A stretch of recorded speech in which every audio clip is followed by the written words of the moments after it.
Extraído de Poetos Duetos, Jesús García Rodríguez y Miguel Dasén. Oda a cualquier cosa. No sé ni lo que vales ni cuánto cuestas.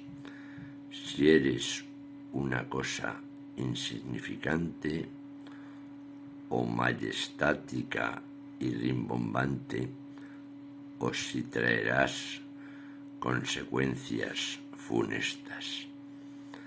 A enigma y a acertijo te prestas. Serás cosa seria o hilarante. Le servirás de regalo a mi amante. Estarás en Navidad en las cestas o serás un objeto sin sentido